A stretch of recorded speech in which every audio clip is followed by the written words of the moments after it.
अस्सलामुअलैकुम my dear students. मैं आपका मुसैब सर आज बहुत दिनों बाद आपके साथ फिर एक वीडियो सेशन लेके आया हूं।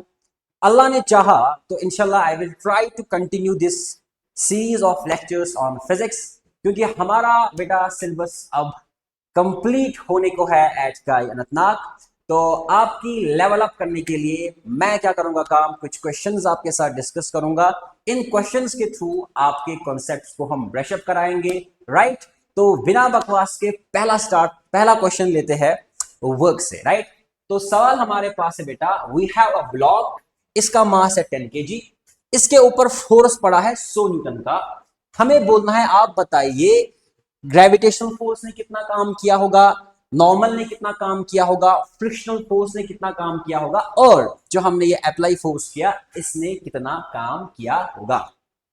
इतना ही नहीं, हमें बताना है कि अगर यहां पर इनिशियल वेलोसिटी 0 है तो आप बताइए जब ब्लॉक 10 मीटर चला होगा, आप बताइए उस वक्त यहां पर वेलोसिटी कितनी होगी। बता देंगे साहब। पहला हमारे पास है बेटा, पहला पार्ट वो है work done by energy, gravitational force का वर्क डन।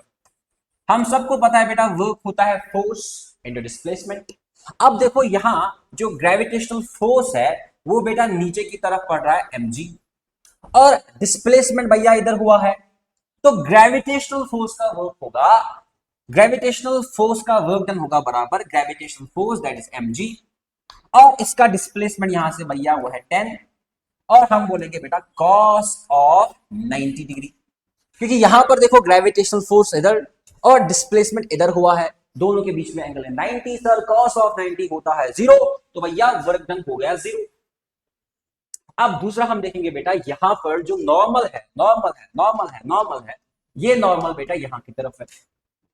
अब हम इतनी बकवास नहीं करेंगे, हमें पता है जब नॉर्मल है ऊपर और डिस्प्लेसमेंट हुआ है ऐसा, सर इनके बीच में एंगल है 90, सर cos ऑफ 90 0, तो भैया यहां पर जो वर्क डन बाय नॉर्मल होगा वो भी होगा 0। अब तीसरा पार्ट है बेटा work done by the frictional force. Frictional force का वर्क बोलना है कि फ्रिक्शनल फोर्स कितना वर्क कर रहा है। सही बात है सर, जब ये ब्लॉक आगे की तरफ डिस्प्लेस होगा तो इस पे फ्रिक्शन कहां पड़ेगी बेटा, फ्रिक्शन पड़ेगी पीछे, और फ्रिक्शन किसके बराबर होगा बेटा, म्यू टाइम उस नॉर्मल रिएक्शन को। यहां पर अगर आप देखोगे नॉर्मल रिएक्शन किसके बराबर है, mg के बराबर है, वर्टिकल में कोई डिस्प्लेसमेंट है नहीं तो n और mg बराबर है। तो हम बताएंगे सर जो हमारा फ्रिक्शनल फोर्स यहां पर है वो है म्यू, म्यू गिवन है बेटा 0.4, और हमारा नॉर्मल है mg के बराबर, m का वैल्यू है 10, g का भी वैल्यू है 10, 10 10 हो गया 100 न्यूटन। सही है बात। तो यहां पर करेंगे मल्टीपल 100, तो फ्रिक्शनल फोर्स आ गया बेटा 40 न्यूटन। सही बात। अब हम बोलेंगे सर जो work done by frictional force होगा वो होगा sir frictional force, frictional force कितना है 40, into sir displacement, sir displacement हो गया 10, राइट, इनटू करेंगे sir cos of the angle, angle between force and displacement. Sir frictional force इधर, डिस्प्लेसमेंट इधर, तो भैया इनके बीच में एंगल है 180। अब cos 180 बच्चा बच्चा जानता है इट इज -1, तो भैया work done by frictional force हो गया -400 जूल्स। सही बात है सर, फ्रिक्शनल फोर्स का भी वर्क हमने निकाल दिया। अब हमारे पास और एक फोर्स है बेटा, वो है अप्लाइड फोर्स। अब अप्लाइड फोर्स का जो वर्क होगा, अप्लाइड फोर्स का वर्क शाबाश फटाफट बताओ। सर फोर्स है 100, ओके, सर डिस्प्लेसमेंट है 10, ओके, सर एंगल जिस डायरेक्शन में फोर्स है उसी डायरेक्शन में डिस्प्लेसमेंट भी, तो एंगल है भैया 0, cos ऑफ 0 इज 1, तो सर यहां पर हम डायरेक्ट बोलेंगे वर्क हो गया 1000 जूल, यहां हो गया भैया वर्क 1000 जूल। सही बात। अब हम इसको थोड़ा सा छोटा करते हैं और आपको हम बताएंगे ये जो वेलोसिटी v हमें यहां पे फाइंड आउट करनी है इसको हम कैसे निकाल सकते हैं। आपको मैंने क्लास में पढ़ाया है बेटा वर्क एनर्जी थ्योरम, वो कहता है भैया work done by all the forces होता है बराबर चेंज इन काइनेटिक एनर्जी। तो यहां पर कौन कौन सा फोर्स वर्क कर रहा है भाई, एक तो हमारा फ्रिक्शनल फोर्स वर्क कर रहा है, और जो हमारा अप्लाइड फोर्स है वो वर्क कर रहा है। इन दोनों का वर्क तो 0 है, नॉर्मल और mg का, तो हम यहां पर बोलेंगे जो टोटल वर्क यहां पर है वो है फ्रिक्शनल, वो है अप्लाइड फोर्स का 1000 जूल, माइनस जो यहां पर फ्रिक्शनल फोर्स है उसका वर्क है 400 जूल, यानी इसका वर्क प्लस इसका वर्क टोटल किसके बराबर होगा बेटा? चेंज इन काइनेटिक एनर्जी के बराबर। Work done by all the forces is equal to change in kinetic energy. अब यहां पर आप ऑरली करेंगे बेटा, जो चेंज इन काइनेटिक एनर्जी होगा वो होगा बराबर 1/2 into m into delta v का स्क्वायर। मास यहां पर कितना है? मास है यहां पे 10, तो मास का वैल्यू लिखेंगे बेटा 10 इंटू वी का डेल्टा वी का स्क्वायर, चेंज इन वेलोसिटी। अब चेंज इन वेलोसिटी क्या होगा? Final velocity minus initial velocity, क्योंकि इनिशियल वेलोसिटी भैया 0 है, तो यहां पर डायरेक्ट लिखेंगे बेटा v square. I hope this is crystal clear. Work done by all the forces is equal to change in kinetic energy. Sir initial velocity है 0, तो sir change in kinetic energy होगा 1/2 mv स्क्वायर। सही बात है sir. अब यहां पर बेटा 1000 माइनस ये हो गया 600 जूल, इंटू करेंगे भैया 2 डिवाइड बाय आएगा 10, वो होगा बेटा v स्क्वायर। ये खत्म 6 इंटू 12 6 इंटू 2 हो गया 120, तो बेटा वेलोसिटी आएगा बराबर अंडर रूट ऑफ 120 मीटर पर सेकंड। तुम खुश, हम खुश। सवाल हो गया भैया, उतना तगड़ा सवाल तो ये था नहीं, बट बेसिक्स हमारे रिवाइज हो गए। बेसिकली मैंने आपको यहां पर ये सिखाया कि जो हमारे पास वर्क होता है वो होता है बराबर Fs cos ऑफ थीटा। यहां याद रखना है कि F होता है displacement of point of application of force, और ये जो F होता है ये वो फोर्स होता है जिसका हमें वर्क डन निकालना होता है। जैसे यहां पर हमें फ्रिक्शनल फोर्स का वर्क डन निकालना था तो हमने फ्रिक्शनल फोर्स लिया 40, यहां पर हमें work done by applied force निकालना था तो हमने अप्लाइड फोर्स लिया 100 न्यूटन। आप यहां पर देख रहे हो कि अलग अलग फोर्सेस का सेम ब्लॉक पर अलग अलग वर्क डन है। सही बात है भैया। इसके बाद हमने देखा वर्क एनर्जी थ्योरम, वो कहती है कि work done by all the forces right किसके बराबर होता है बेटा? चेंज इन काइनेटिक एनर्जी के बराबर। यहां पर जितने भी फोर्सेस का वर्क डन था वो चेंज इन काइनेटिक एनर्जी के बराबर कर दिया, तो भैया ये आपका बेसिक सा सवाल हो गया। सही बात। अब जाते हैं आगे कुछ और सवाल आपके साथ। चलिए यहां पर अब और एक सवाल आया है, बोलता है कि हमारे पास ये स्प्रिंग ब्लॉक सिस्टम है, आपको बोलना है कि जब इस ब्लॉक पर ये F0 का फोर्स पड़ेगा तो आपको बोलना है कि ये जो स्प्रिंग है ये मैक्सिमम इसका एलोंगेशन कितना होगा, ये मैक्सिमम में कितना खिंच जाएगा, वो आपको एक्स मैक्स निकालना है। सर कैसे करेंगे? बहुत आसान सी बात है। अभी मैंने बोला कि जो हमारे पास वर्क एनर्जी थ्योरम है वो कहेगी work done by all the forces right होगा बराबर चेंज इन काइनेटिक एनर्जी को। यहां पर देखो बेटा, यहां पर कौन कौन सा फोर्स एक्ट कर रहा है? पहले mg नीचे एक्ट कर रहा है, जब ब्लॉक आगे डिस्प्लेस होगा तो एंगल 90 बनेगा, तो mg का वर्ग 0। इसी तरह नॉर्मल ऊपर ये आगे डिस्प्लेस हुआ एंगल 90, उसका भी वर्ग 0। अब यहां पर म्यू 0 है तो फ्रिक्शन एक्ट हो ही नहीं रही है, तो उसका भी वर्ग 0। अब यहां पर अगर वर्क कोई कर रहा है तो भैया वो कर रहा है, एक तो ये एक्सटर्नल फोर्स F0 वर्क कर रहा है, और जो स्प्रिंग फोर्स इस पे पड़ रहा है वो वर्क कर रहा है। कि जब हम ब्लॉक को ऐसे आगे खींचेंगे तो स्प्रिंग इसको पीछे लेने की चाहत में होगा, वो चाहता है कि पीछे आ जाए राइट। जैसे कुछ लोग होते हैं जो ही आप आगे जाना चाहते हो तो लोग आपको पुल बैक करते हैं, तो यहां पर वही स्प्रिंग फोर्स क्या करता है काम, उसको पीछे लेने की ताक में है, पीछे लेने की जिद में है। तो यहां पर हम बताएंगे जो वर्क डन हमारे पास होगा total work done by the F0 plus work done bye spring force जो होगा वो किसके बराबर होना चाहिए बेटा? चेंज इन काइनेटिक एनर्जी के बराबर। Work energy theorem. अब F0 का वर्क डन कितना होगा समझना आप आराम के साथ। सर हम बताएंगे ये जो ब्लॉक यहां पर है अभी ये नेचुरल लेंथ पे है, तो ये नेचुरल जो ही हम इस ब्लॉक को खींचेंगे तो ये ब्लॉक थोड़ा सा आगे जाएगा और यहां पे रुक जाता है। तो यहां पर हम समझते हैं कि इसका मैक्सिमम एलोंगेशन जो है उसको हम एक्स मैक्स नाम देंगे राइट। यहां ब्लॉक इनिशियली रेस्ट पे था, अब जब हमने इसको यहां से यहां तक खींचा, क्योंकि हमें एक्स मैक्स निकालना है, तो आप समझो जब स्प्रिंग पूरा खींच जाएगा तो उस वक्त पे यहां पर वेलोसिटी कितनी होगी? 0। सही बात। तो एक्स मैक्स के टाइम पे यहां पे वेलोसिटी कितनी होगी? 0। अब हम बताएंगे सर जो वर्क डन हमारा F0 फोर्स का वर्क डन है वो किसके बराबर होगा? सर F0 इस डायरेक्शन में, डिस्प्लेसमेंट भी इसी डायरेक्शन में, तो सर इसका वर्क होगा बराबर force F0 that is 1000 Newton into sir displacement यहां से यहां तक कितना हुआ? x max into x max into x max. Sir ये हो गया work done by the F0 force. अब हम बताएंगे सर दूसरा work done bye spring force. Sir spring force का जो वर्क होगा वो होगा बराबर -1/2 k और यहां से यहां तक x मैक्स का square right. This will be the work done by the spring force. वो होगा बराबर बेटा चेंज इन काइनेटिक एनर्जी। अब सुन, काइनेटिक एनर्जी का चेंज होने का मतलब हुआ 1/2 m v फाइनल का स्क्वायर माइनस v इनिशियल का स्क्वायर। अब देख इनिशियल वेलोसिटी कितनी है, 0, फाइनल वेलोसिटी भी कितनी है, 0, मतलब चेंज इन वेलोसिटी कितना है, 0। अगर चेंज इन वेलोसिटी 0 है भैया, तो इसका मतलब चेंज इन काइनेटिक एनर्जी भी कितना होगा, 0। मुझे लगता है खेल निपट गया।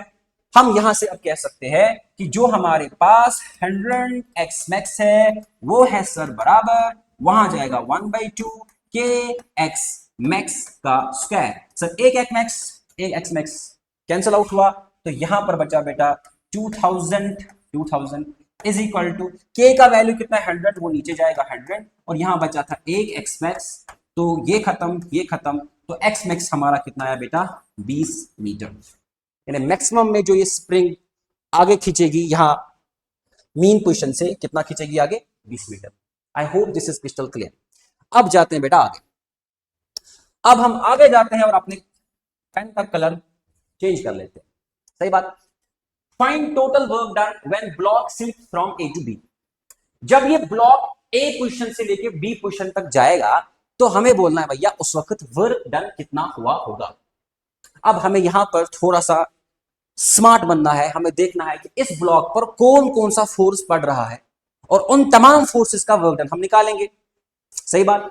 अब देखो बेटा आराम के साथ, बिल्कुल आराम के साथ, यहां कुछ बीप हो रहा है, आई होप हमारी रिकॉर्डिंग चल रही है।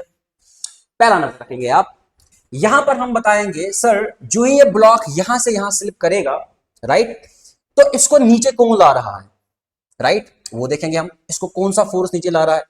और दूसरा पॉइंट हम देखेंगे कि ये जो ब्लॉक है इस पे और कौन कौन सा फोर्स पड़ रहा है। पहली बात सर, ये जो ब्लॉक है कुछ टाइम के बाद ये ब्लॉक यहां पर होगा, राइट। जब ये ब्लॉक यहां पर है तो हम देखेंगे सर इस पे ग्रेविटेशनल फोर्स mg नीचे है। सर यहां पर भी इस पे ग्रेविटेशनल फोर्स mg नीचे था। सर यहां पर भी इसका ग्रेविटेशनल फोर्स mg नीचे था।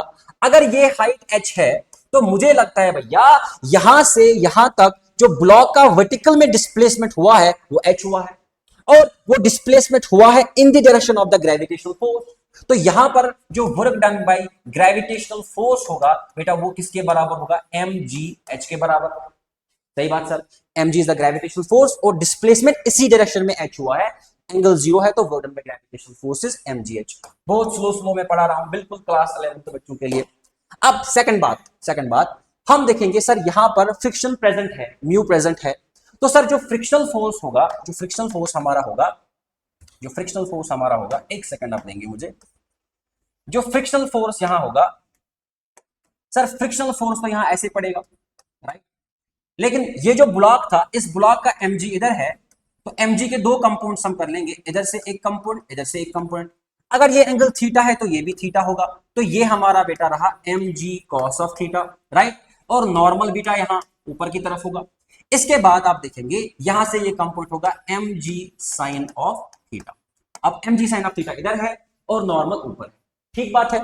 अब ये ब्लॉक नीचे आ रहा है, एक्सलेरेट हुआ है नीचे की तरफ, एक्सलेरेशन a।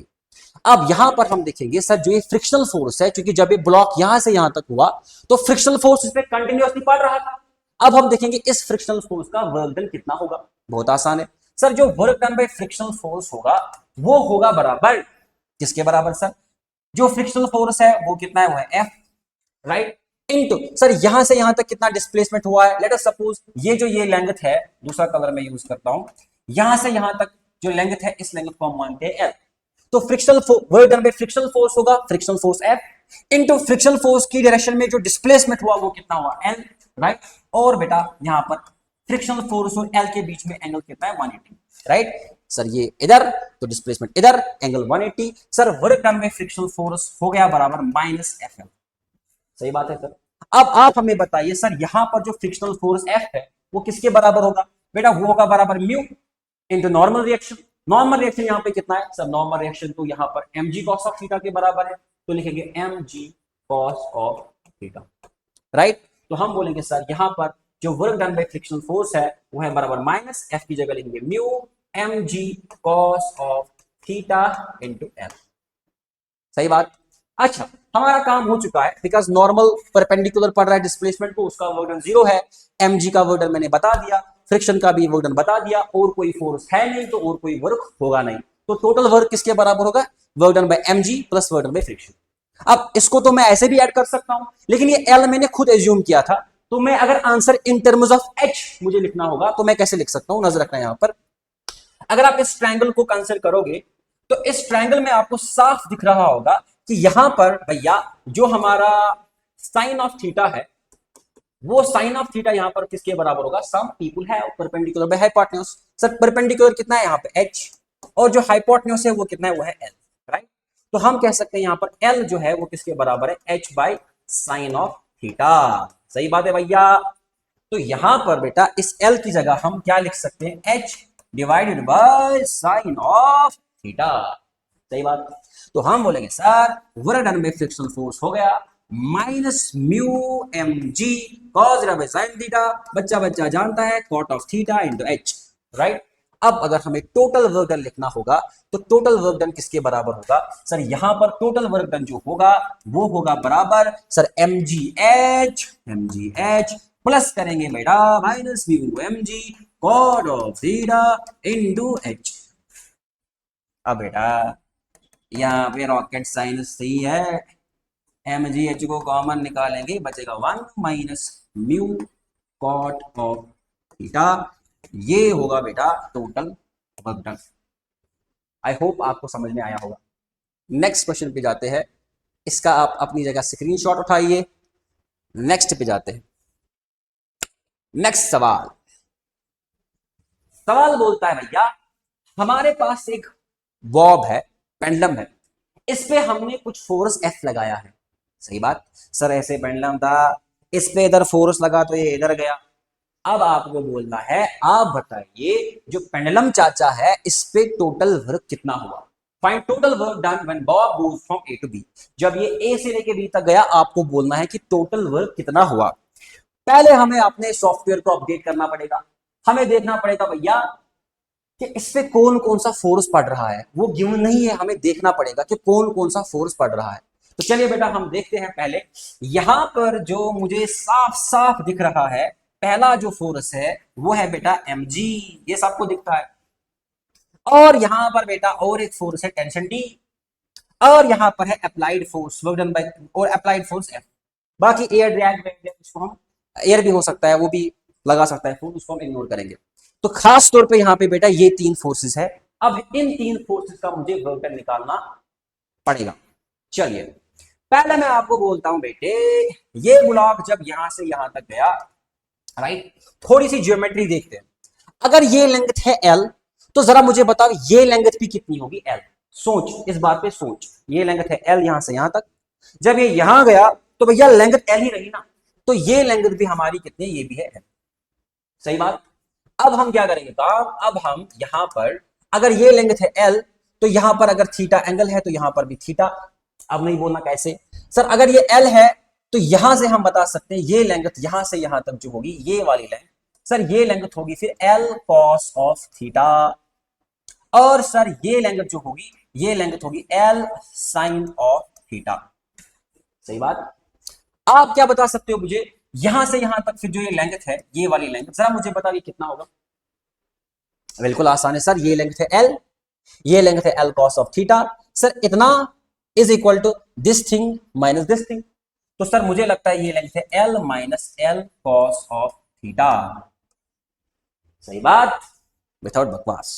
अब आपको बेटा मैंने डिस्प्लेसमेंट दिखा दिए।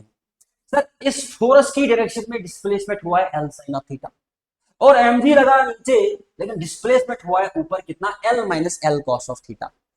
सही बात है सर। अब हम बताएंगे यहां पर जो वर्क डन बाय F है, जो हमारा ये फोर्स है, इस फोर्स का वर्क कितना होगा। सर ये होगा फोर्स F इनटू फोर्स की डायरेक्शन में जो डिस्प्लेसमेंट हुआ है वो कितना हुआ है, L sin ऑफ थीटा। क्या बात करते हो सर, हमने तो पढ़ा था वर्क बराबर Fs cos ऑफ थीटा, आपने बोला Fl sin ऑफ थीटा। सही बोल रहा भाई, Fl sin ऑफ थीटा भी हो सकता है। ये हो गया बेटा work done by the force. अब दूसरा हमारे पास कौन सा पड़ रहा है सर, दूसरा हमारे पास mg पड़ रहा है। सर mg है नीचे, लेकिन mg की डायरेक्शन में ऊपर जो डिस्प्लेसमेंट हुआ है वो कितना, L माइनस L cos ऑफ थीटा। मतलब mg नीचे, डिस्प्लेसमेंट ऊपर, एंगल है 180। मतलब सर अब हम इतने काबिल हो चुके हैं कि वर्क डन में mg होगा बराबर minus gravitational force that is mg, और हम करेंगे काम, यहां से यहां तक डिस्प्लेसमेंट कितना है, L माइनस L cos of theta. This is the work done by the gravitational force. कुछ लोग होंगे हमारे पास यहाँ जो इस mg को कैंसिल करेंगे यार, नहीं करना भैया, ये mg यहां डिनोट कर रहा है work done by the gravitational force. अब यहां पर और एक फोर्स पड़ रहा है, वो पड़ रहा है बेटा टेंशन। टेंशन है बाई टेंशन। अब देखो ये टेंशन जब यहां पर है तो यहां पर देखो इन छोटा सा जो डिस्प्लेसमेंट ds हुआ होगा उसके साथ टेंशन कितना एंगल बना रहा है 90 डिग्री।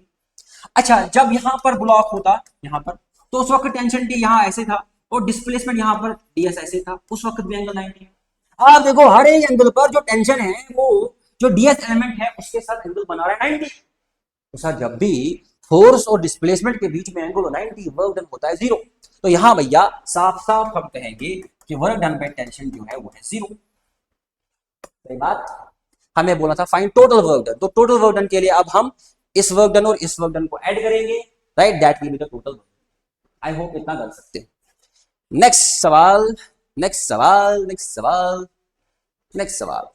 देखो बेटा नेक्स्ट सवाल क्या बोल रहा है, system is released from rest, find work done by tension and work done by the gravitational force on both blocks in first 2 seconds. पहले 2 सेकंड में हमें बोलना है कि भैया यहां पर कितना काम होता है। देखो जो ये सिस्टम, जो ये ब्लॉक रेस्ट से नीचे आया है तो ये नीचे आया है विद एक्सेलरेशन a, ये उसी एक्सेलरेशन a से ऊपर गया है।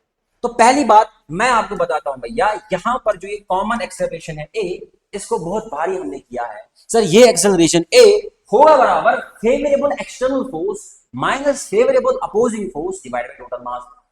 कई बार मुझे क्लास में इसको कराया है। अब यहां पर एक्सेलरेशन हम डायरेक्ट लिखेंगे, सर नीचे जो फोर्स लग रहा है वो 3g लग रहा है। सर नीचे फोर्स है 3g, इस पे जो नीचे फोर्स है वो है सर 2g। सर 3g का मतलब हुआ 30, सर अपोजिशन कर रहा है 2g, 2g का मतलब हुआ 20, डिवाइड बाय टोटल मास होता है 3 + 2 = 5। तो सर यहां पर हमारे पास आ जाता है 10/5 that is 2 मीटर पर सेकंड स्क्वायर। सही बात, एक्सेलरेशन आ चुकी है सर, दैट इज 2 मीटर पर सेकंड स्क्वायर। अब चूंकि ब्लॉक जो है वो रेस्ट से स्टार्ट हुआ है तो u का वैल्यू कितना है 0। अब मैं बोलूंगा सर जो ये ग्रेविटेशनल फोर्स इस पे 3g का पड़ा ना, इस ग्रेविटेशनल फोर्स ने 2 सेकंड में कितना काम किया वही निकालना है मुझे। तो मैं देखूंगा कि 2 सेकंड में डिस्प्लेसमेंट कितना हुआ है। मुझे ऑलरेडी यहां पर एक्सेलरेशन मिली है 2 मीटर पर सेकंड स्क्वायर और एक्सेलरेशन यहां कांस्टेंट है। अगर एक्सेलरेशन कांस्टेंट है तो मुझे लाइसेंस मिल चुका है, मैं इक्वेशंस ऑफ मोशन यूज कर सकता हूं। मुझे यहां पर टाइम भी गिवन है, तो भैया आप ही बताओ यहां डिस्प्लेसमेंट s होगा बराबर ut + 1/2 of at square, u है 0 तो सर डिस्प्लेसमेंट हुआ 1/2 a कितना है 2 * t स्क्वायर, t का मतलब 2 का स्क्वायर इज 4। खत्म सर, यहां आया 4 मीटर डिस्प्लेसमेंट है भैया यहां पर 4 मीटर का। सही बात। अब हम क्या करेंगे सर, अब तो बिल्कुल आसान है भैया। अब हम पहले लिखेंगे जो टेंशन है, टेंशन का वर्ग कितना होगा। सर टेंशन का वर्ग निकालने से पहले मुझे पता होना चाहिए कि टेंशन कितना है। सर इस ब्लॉक में जो टेंशन होगा वो होगा बराबर 2 times m1 * m2 divided by m1 + m2 * g। बोला कि ना, कई बार मुझे क्लास में सिखाया है, प्रूव भी किया है इस चीज को। अब यहां पर तू बोलेगा सर टेंशन होगा बराबर 2, m1 है 3, m2 है 2, sir 3 + 3 5, and you go 10, 5, 10, 2 4, 4 2 8, 8 3 24 Newton. Sir यहां टेंशन है 24 न्यूटन। ठीक बा। अब हम बोलेंगे यहां पर कि sir work done by tension on 3 kg block, on 3 kg block. Sir 3 kg block जो है, 3 kg ब्लॉक जब नीचे आया तो उस वक्त टेंशन ने कितना काम किया। सर टेंशन जो था, टेंशन ऊपर था, सही बात, लेकिन डिस्प्लेसमेंट कहां हुआ, डिस्प्लेसमेंट नीचे हुआ। तो मतलब सर यहां पर साफ साफ दिख रहा है इधर जो वर्क डन है वो नेगेटिव होगा, बिकॉज टेंशन ऊपर डिस्प्लेसमेंट नीचे। सुबह से तो मैं यही चला रहा हूं। तो यहां पर हम काम करेंगे, हम बोलेंगे वर्क डन बाय टेंशन होगा tension that is 24 into displacement कितना हुआ है वो है 4, 24 × 4, 4 4 16, 4 2 8 9 96, तो 96 joules. So work done by tension on 3 kg block कितना है बेटा, वो है -96 जूल्स। अब इसी तरह आप मुझे बताइए बेटा 2 kg ब्लॉक पे टेंशन ने कितना काम किया है। सर टेंशन यहां ऊपर है लेकिन ये ब्लॉक भी ऊपर गया है, तो यहां पर टेंशन और डिस्प्लेसमेंट सेम डायरेक्शन में, मतलब वर्क डन बाय टेंशन जो होगा वो होगा भैया पॉजिटिव।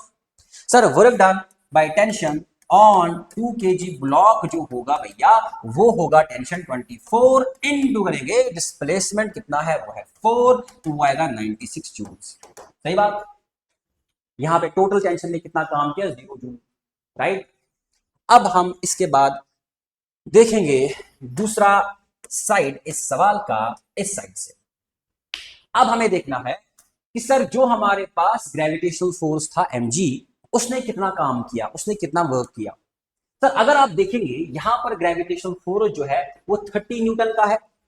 सही बात। 3g means 30 Newton. और डिस्प्लेसमेंट कितना हो चुका है, डिस्प्लेसमेंट 4 मीटर। तो सर 3 kg ब्लॉक पर जो वर्क हुआ होगा, वर्क डन बाय mg हुआ होगा वो कितना होगा सर, जो फोर्स पड़ रहा है वो 30 इनटू द डिस्प्लेसमेंट है 4 तो वो हो गया सर 120 जूल। इसी तरह अगर हमें 2 kg ब्लॉक पे देखना होगा वर्क डन बाय mg वो कितना रहेगा बेटा, जो mg ब्लॉक है तो फोर्स है 20 न्यूटन, 2g मींस 20, लेकिन डिस्प्लेसमेंट हुआ है 4। यहां ध्यान रखोगे mg इधर नीचे है भैया लेकिन डिस्प्लेसमेंट है ऊपर, तो वो पॉजिटिव के नेगेटिव, हाँ सर नेगेटिव, तो ये हो गया -c जूल। आई होप यहां तक पिक्चर क्लियर है बॉस। अब हम बढ़ते हैं आगे आगे आगे आगे। चलिए अब सवाल है यहां पर work done by variable forces के ऊपर। सही बात। हमें बोला गया है find work done by force F।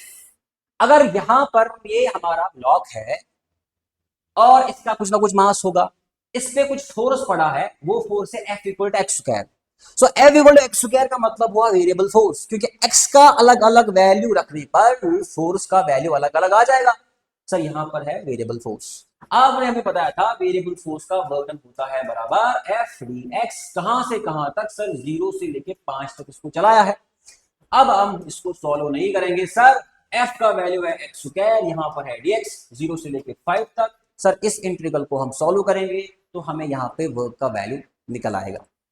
अब इस इंटीग्रल को मैं सॉल्व करके दूं तो शर्म नहीं आएगी आपको, ये खुद ब खुद सॉल्व करना पड़ेगा। कमेंट में आपको बेटा इसका आंसर लिखना पड़ेगा कि यहाँ पर इसका वैल्यू कितना आता है। सही बात है। अब यहां पर हम आते हैं इस वाले सवाल पर। ये वाला सवाल थोड़ा सा अच्छा लगा मुझे। देखो क्या बोल रहा है, इसको नोट करना। हमारी स्क्रीन बिल्कुल परफेक्ट चल रही है, राइट। थोड़ी सी गर्मी है रूम में, पसीना आ रहा है भाई साहब, काम करना पड़ेगा। देखो 2 kg का ब्लॉक है, इनिशियली ये कहां पे, रेस्ट पे। इस पे फोर्स पड़ा 2t। सही बात। सर क्या ये फोर्स कांस्टेंट है, सर कैसी बात है, t का वैल्यू कुछ भी आप रखो 0 1 2 3 4, सर f का वैल्यू आएगा अलग अलग। मतलब यहां पर जो ये फोर्स है वो फोर्स है वेरिएबल फोर्स। तो सर आपने तो अभी बोला वेरिएबल फोर्स का वर्क डन हो गया एफ डी एक्स। सर खत्म बात कर लेते हैं इसको, राइट। यहां पर हम सर लिमिट देंगे 0, सर यहां पर लिमिट देंगे 4। मैं बोल रहा हूँ ठीक है चलो करो करो इतना। अब सर वर्क है बराबर इंटीग्रल, सर f का वैल्यू है 2t, यहां लिखेंगे dx, यहां लिखेंगे 0, यहां लिखेंगे 4। अब मैं बोलूंगा भैया इस इंटीग्रल को सॉल्व करो।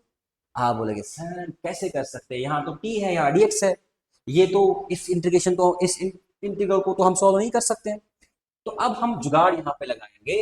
अगर बेटा इसको मैं dt से मल्टीप्लाई करूं और dt से डिवाइड भी करूं, तो आप बोलेंगे सर dx by dt बचपन में पढ़ा था काइनेमेटिक्स में, dx by dt होता है सर वेलोसिटी v। सही बात। तो सर यहां पे वर्क है बराबर integration from 0 to 4 2t v dt। अच्छा, तो सर मतलब ये वेलोसिटी मुझे अगर कहीं से अगर इस वेलोसिटी को मैं कहीं से निकाल पाऊं तो मेरा काम आसान हो जाएगा। अब इस वेलोसिटी को मैं कहां से निकालूं। अच्छा आप बोलोगे सर फोर्स है बराबर 2t। सर फोर्स मतलब मास इंटू एक्सेलरेशन। सर मास यहाँ पर 2 kg गिवन है और एक्सेलरेशन हमें पता नहीं, वो हम a मानते हैं। सर वो किसके बराबर होगा, 2t के बराबर। सर खत्म खत्म, सर a आया बराबर t। क्या बात है भाई। अब अगर एक्सेलरेशन तुझे पता है तो तू वेलोसिटी निकाल सकता है ना। सर एक्सेलरेशन का मतलब हुआ dv by dt। तो सर dv by dt का मतलब आया, dv by dt का वैल्यू आया t। तो यहां हम कहेंगे सर dv जो है होगा बराबर t dt। सही बात। तो सर यहां पर जो वेलोसिटी होगी v, उसके लिए मुझे इंटीग्रेट करना पड़ेगा। सर इंटीग्रेशन ऑफ dv हो गया v, sir integration of t हो गया t स्क्वायर बाय 2। मतलब भैया यहां वेलोसिटी का वैल्यू है t स्क्वायर बाय 2। सही बात।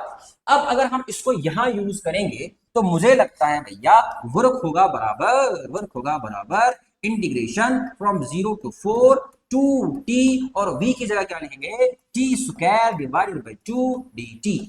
सर 2 खत्म। यहां पर अब सर हमारा पुराना दोस्त फिर से जिंदा हो चुका है।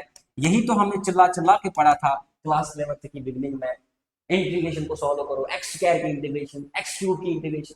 मजा आया था तब डिफरेंशिएशन पढ़ते पढ़ते, चिल्लाते थे हम क्लास में, लगा था सब सारा आसान है, राइट। अब 2 कैंसिल, तो t इसका पावर 1 इसका पावर 2, तो t पावर 3 तो ये 0 पावर 4 t पावर 3 dt। सही बात है। अभी भैया काम चल रहा है, थोड़ा सा सब्र रखो। सो वर्क होगा बराबर integration from 0 to 4 t cube dt। जब हम इस इंटीग्रल को सॉल्व करेंगे तो क्या आएगा t पावर 4 डिवाइड बाई 4, कहां से कहां तक 0 से लेके 4 तक, राइट। अब आई गेस आप इसको बेटा इजीली कर सकते हो, उतना तो आपको, इतना तो अब आपको आना चाहिए, यहां से जो है आपको आंसर मिल सकता है। You have to solve this integral, right. अब हम आते हैं बेटा नेक्स्ट टॉपिक पर। I guess this is crystal clear, you can solve this thing now. मैं आगे बढ़ता हूं क्योंकि हमारा ऑफिस थोड़ा सा क्लोज होने वाला है। चलिए आज के लिए नेक्स्ट सवाल, f is equal to 3xy I cap plus 2y square j cap displaces particle from 1, 4 to 3, 12. Find work done if particle moves on a straight line y is equal to 4x. Sir ये कैसा सवाल, ऐसा सवाल है sir. यहां पर जो force है ये वेरिएबल है क्योंकि सर इसमें x और y प्रेजेंट है, तो सर मुझे लग रहा है कि वर्क जो होगा, वर्क होगा बराबर integration of f dx, right. क्योंकि सर यहां पर dx एलिमेंट भी प्रेजेंट है और y भी प्रेजेंट है, तो वर्क होगा सर हम x को भी इंटीग्रेट करेंगे और y को भी इंटीग्रेट करेंगे, राइट। या हम ऐसे करेंगे, इसको ऐसे करेंगे, ऐसे करेंगे, ऐसे करेंगे, नजर रखना सर। यहां पर जो हमारे पास फोर्स f है, राइट, क्या मैं कह सकता हूं बेटा यहां पर 3xy है क्योंकि y का वैल्यू कितना है 4x, तो मैं बताऊंगा f यहां पर होगा बराबर 3x की जगह मैं क्या लिखूंगा बेटा 4x, राइट। या ऐसे रखता हूं इसको, x को ऐसे रखता हूं, y की जगह क्या लिखूंगा बेटा 4x, राइट। और उसके बाद i कैप प्लस यहां पर आएगा बेटा 2y square j cap, right. अब हम देखेंगे यहां पर सर जो पार्टिकल है वो डिस्प्लेस हुआ है कहां से 1, 4 से लेके 3, 12 तक। मतलब सर ये जो 1 है ये x1 हमारा है और यहां पर क्या है ये y1 है, और सर ये क्या है सर ये x2 है, और ये 12 क्या है सर ये y2 है। सही बात। तो हम देखेंगे सर यहां पर जो वर्क डन होगा वो होगा integration of this thing that is 3 4 or 12 x square dx plus plus plus integration of this thing, ये क्या है बेटा ये है 2y स्क्वायर dy, राइट। अब सर इसके लिमिट्स क्योंकि ये x है तो इसके x के लिमिट्स हम देंगे कहां से कहां तक, x1 से लेके x2 तक। सर x1 है 1, सही बात। सर x2 कितना है वो है 3, प्लस करेंगे सर y के लिमिट्स, y का लिमिट क्या है बेटा 4 से लेके 12 तक, 4 से लेके 12 तक, राइट। अब बेटा मुझे बताओ इसको सॉल्व करना क्या कोई बड़ी बात है, इसको सॉल्व करना क्या कोई बड़ी बात है। आप दोनों को सॉल्व करोगे और नीचे कमेंट में सुंदर हिसाब में दिल लगा के आप इसका आंसर लिखोगे कि सर इसका आंसर है ये, राइट। आगे बढ़ते हैं, आगे बढ़ते हैं, आगे बढ़ते हैं। हाँ अब आ गया हमारा लास्ट सवाल, लास्ट सवाल, लास्ट सवाल, लास्ट सवाल। I hope this is visible. कह रहा है an insect is at the bottom of a hemispherical ditch of radius 1 metre. It travels up the ditch but starts slipping after it is at a height h from the bottom. If the coefficient of friction between the ground and the insect is 0.75, then h is. देखो यार अंग्रेजी को रखो side में, मैं आपको समझाता हूं कि सवाल क्या कह रहा है। साइड में रखेंगे भैया, साइड में रखेंगे इसको। हमें बोल रहा है भैया कि एक हेमिस्फेरिकल डिच है हमारे पास ऐसा, अब इसमें एक इंसेक्ट जो है वो यहां से ट्रैवल करके यहां पर पहुंच चुका है। लेट अस सपोज ये हाइट h उसने ट्रैवल कर दी है। अब इस h हाइट पर क्या कर रहा है काम, इस h हाइट से अगर वो थोड़ा सा आगे जाता है तो वो गिर जाएगा, राइट। लेकिन यहां तक वो इजीली यहां पर वो रुक सकता है। अगर वो इजीली यहां पे रुक सकता है तो इसका मतलब हुआ यहां पर हमें फोर्सेस को बैलेंस करना पड़ेगा, ऊपर का फोर्स होगा बराबर नीचे का फोर्स, इसीलिए यहां पे रुक जाएगा। अब देख जब इंसेक्ट यहां पर था तो इस हेमिस्फीयर की जो रेडियस है, इस हेमिस्फीयर की रेडियस है r, और यहां पर जब पहुंच चुका होगा तो ऑब्वियस सी बात है ये डिस्टेंस भी r ही होगी। अब यहां से यहां तक ये एंगल है, इसको मैं मानता हूं थीटा, आप मुझे बताइए अगर ये r है तो ये डिस्टेंस कितनी होगी, ये डिस्टेंस सर r यहां पर है, इसको हम रिजोल्व करेंगे सर यहां से और यहां से, तो हम कहेंगे भैया ये डिस्टेंस जो होगी ये होगी r cos ऑफ थीटा, क्योंकि सर ये थीटा तो ये भी थीटा, और ये होगी r sin ऑफ थीटा। बोलिए सर लोग, सही बात।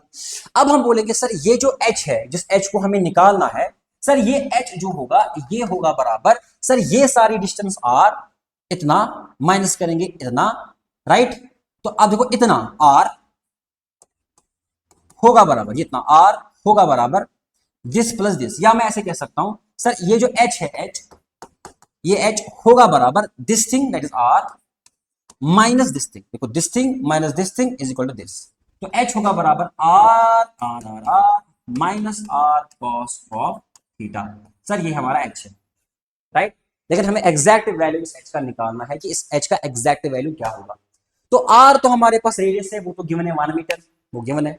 तो अगर मुझे किसी हिसाब से ये थीटा समझ में आ जाएगा कि थीटा का वैल्यू क्या है, तो मैं इजीली इस सवाल को सॉल्व कर सकता हूं, जो बेसिकली जेईई मेंस में आया है एक बार। तो अब मैं क्या करूंगा काम, मैं देखूंगा यहां से थोड़ा सा कंस्ट्रक्शन, थोड़ी सी कंस्ट्रक्शन हम देखेंगे। सर जब ये ब्लॉक यहां पर था, सॉरी ब्लॉक नहीं, इंसेक्ट, सॉरी इंसेक्ट भैया, जब इंसेक्ट यहां पर है, तो ये इंसेक्ट यहां पर जब था, तो आप देखोगे आराम के साथ, पेन का थोड़ा सा हम वेट कम करते हैं, इसको थोड़ा सा बढ़ाते हैं, बढ़ाते हैं, इतना ही बढ़ेगा, इतना बढ़ाते हैं। अब देखो अगर ये एंगल थीटा है तो ये एंगल भी थीटा होगा, राइट। अब यहां जो ग्रेविटेशनल फोर्स इस इंसेक्ट पे पड़ रहा है वो इधर पड़ेगा mg, तो mg के दो टुकड़े, एक टुकड़ा इधर से वो होगा mg cos ऑफ थीटा, और सर mg का और एक टुकड़ा इधर से वो होगा mg sin of theta. Sir mg sin theta चाहता है कि इंसेक्ट जो है वो नीचे आ जाए, लेकिन अभी यहां इस पॉइंट पे जो इंसेक्ट है वो नीचे नहीं आ रहा है, मतलब इस पे यहां पर इस सरफेस की वजह से फ्रिक्शनल फोर्स F यहां पर पड़ रहा है, सही बात। तो यहां पर हमारे पास जो फ्रिक्शनल फोर्स F है वो किसके बराबर है बेटा, वो बराबर है mg sin ऑफ थीटा के बराबर, सही बात। Okay nice nice nice nice.